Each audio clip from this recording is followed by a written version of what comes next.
बचपन से हम सुनते आ रहा है कि पाकिस्तान एक नाजुक दौर से गुजर रहा है और आज 40 साल के बाद भी मैं वही सुन रहा हूँ कि पाकिस्तान एक नाजुक दौर से गुजर रहा है। लेकिन इस बार जो पाकिस्तान के हालात की नज़ाकत है वो काफ़ी सीरियस है, ख़ास करके इकॉनमी के हवाले से।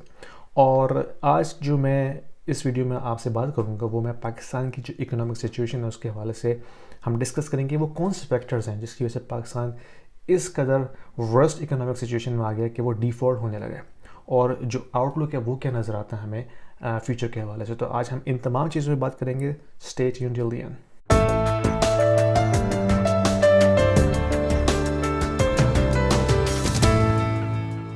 Alright, welcome back. अगर आप मेरे चैनल पे न्यू हैं तो मेरा नाम यासीन निज़ामी और मैं इस चैनल पे वीडियोस बनाता हूँ आप लोगों को फाइनेंशियल एजुकेशन देने के लिए, ताकि आप अपने फाइनेंशियल फ्यूचर को प्रोटेक्ट कर सकें। जिसमें हम बात करते हैं मैक्रो इकोनॉमिक्स के हवाले से, इन्वेस्टिंग स्ट्रेटजीज़ के हवाले से, जियो पॉलिटिकल सिचुएशन और रियल स्टेट। क्योंकि रियल्टर हूँ मैं जीटी टोरंटो के अंदर, तो अगर आप टोरंटो में रहते हैं या टोरंटो के सबर्ब्स में रहते हैं तो किसी भी किस्म की अगर आपको रियल स्टेट नीड है बाइंग, सेलिंग और रेंटिंग के हवाले से, मुझे कॉल कीजिए। आज जो मैंने जब न्यूज़ देखी कि स्टेट बैंक जो पाकिस्तान का सेंट्रल बैंक है उसके जो रिजर्व्स हैं वो ऑल टाइम लो हो गए हैं। लेस देन $7 बिलियन के रिजर्व बचे हैं पाकिस्तान के स्टेट बैंक के अंदर, जो कि लास्ट 4 ईयर्स में सबसे लोएस्ट हैं। लास्ट टाइम हमने देखा जब रिजर्व्स इतने लो हो गए थे वो था 2019 का ज़माना, जब PMLN की गवर्नमेंट गई थी और PTI गवर्नमेंट ने चार्ज संभाला था। ऑफ कोर्स उन्होंने सारा मलबा उन पर डाला। आज जो PDM की गवर्नमेंट है वो सारा मलबा PTI पर डालते हैं। खैर, पॉलिटिकल सिचुएशन को हम थोड़ा साइड पर रखते हैं इस वीडियो के हवाले से। जो सिचुएशन है वो तबाह हुई है ये फ्लड्स आने की बात से। फ्लड्स से जो है ऑलमोस्ट जो इकॉनमी का नुकसान हुआ है वो बिटवीन 10 to 20 बिलियन डॉलर का हुआ है। एग्जैक्ट फिगर तो नहीं पता, लेकिन मिफ्ता इस्माइल साहब की स्टेटमेंट थी 10 बिलियन डॉलर्स का नुकसान हुआ है पाकिस्तान की इकॉनमी को। लेकिन जो इंडिपेंडेंट इकोनॉमिस्ट है उनके एस्टीमेट के मुताबिक बिटवीन 15 to 20 बिलियन डॉलर का नुकसान हो चुका है। क्योंकि जो एग्रीकल्चर का नुकसान हुआ है वो अनप्रेसिडेंटेड है। जो लाइव स्टॉक पाकिस्तान का इसमें ज़ाया हुआ है वो अनप्रेसिडेंटेड है। ऑफकोर्स इंसानी जान का तो खैर कोई रिप्लेसमेंट है ही नहीं। तो ये जो फ्लड्स आए थे इसने बहुत पुश डाउन किया है पाकिस्तान को इकोनॉमिकली। उसके बाद हमने देखा कि जो राइजिंग डॉलर है इंटरनेशनल मार्केट में उसने बहुत तबाही मचाई है। सिर्फ पाकिस्तान में नहीं, जितनी भी दूसरी इमर्जिंग इकोनॉमीज़ हैं उनके लिए बहुत एक बुरी न्यूज़ थी कि जो डॉलर इंटरनेशनल मार्केट में बढ़ रहा था। क्योंकि डॉलर जो है वो ग्लोबल रिजर्व करेंसी है। जब डॉलर बढ़ जाता है अगेंस्ट दूसरी करेंसी तो आपका डेट जो है, एक्सटर्नल डेट जो कि डॉलर में डिनोमिनेट होता है, वो ऑटोमेटिकली बढ़ जाता है। इसके अलावा जो आपकी इंपोर्ट्स हैं वो आपकी एक्सपेंसिव हो जाती हैं। ख़ास करके जो एनर्जी इंपोर्ट्स हैं, पाकिस्तान ऑयल इंपोर्ट करता है अपने पावर प्लांट को रन करने के लिए, तो ऑफ कोर्स वो एक्सपेंसिव हो जाता है। उसको बाय करने के लिए आपको मज़ीद डॉलर जो है वो कहीं से या तो बोरो करें या अपने आप जो एक्सपोर्ट्स बढ़ाएं किसी तरह से, या अपने फॉरेन रिजर्व को डिप्लीट करें।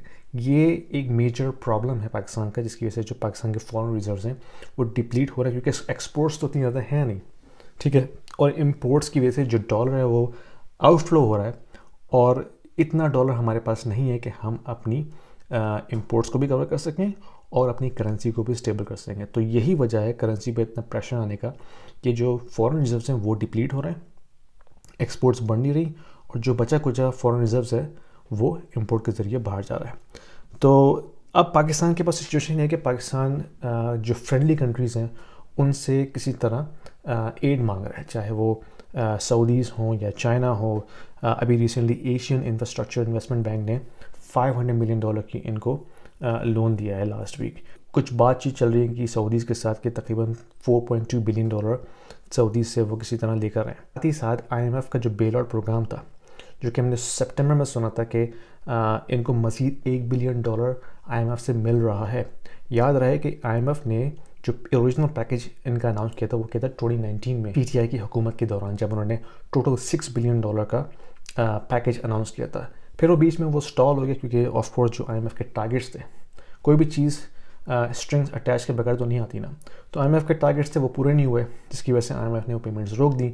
अब जब PTI गवर्नमेंट गई है और ये जो न्यू गवर्नमेंट आई है PDM की, उन्होंने उन डिस्कशंस को दोबारा से स्टार्ट किया, और उसके बाद जो पिछला पैकेज था IMF का $6 बिलियन का, उसमें उन्होंने मज़ीद $1 बिलियन ऐड करवाए, जिसकी वजह से अब उनको इससे थोड़ी सी एड मिलेगी।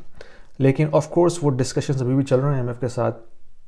IMF की कुछ डिमांड्स हैं जो गवर्नमेंट ने पूरी करनी है, जो कि काफ़ी एग्रेसिव डिमांड है पाकिस्तान की जो सिटीजन उनके लिए, क्योंकि ऑफ कोर्स उससे इन्फ्लेशन बढ़ेगी, उससे जो करेंसी जो है वो डिप्रिशिएट होगी, क्योंकि करेंसी को इस वक्त इसाक डार साहब आर्टिफिशियली मैनिपुलेट कर रहे हैं by pumping more money in the market.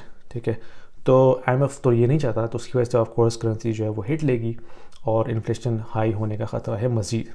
और अक्टूबर के मुताबिक जो पाकिस्तान की जो इन्फ्लेशन आई थी वो ऑलमोस्ट 14% अबव आई थी, और GDP तो ऑफ कोर्स लेस दैन 5% है। तो जब आप इन्फ्लेशन से उसको एडजस्ट करते हैं तो GDP रियली नेगेटिव हो जाता है। जो मेन इशू है पाकिस्तान का वो है पाकिस्तान की एक्सपोर्ट्स और इंपोर्ट का इम्बैलेंस होना। यानी कि अगर हम देखते हैं कि पाकिस्तान की इंपोर्ट्स बढ़ती चली आ रही हैं और एक्सपोर्ट जो है वो स्टैगनेंट है, तो आपके डॉलर्स इनफ्लो बहुत कम हो रहा है ना, आउटफ्लो ज़्यादा हो रहा है, जिसकी वजह से करेंसी हिट लेती है, आपके फॉरेन रिजर्व जो हैं वो डिप्लीट होते हैं।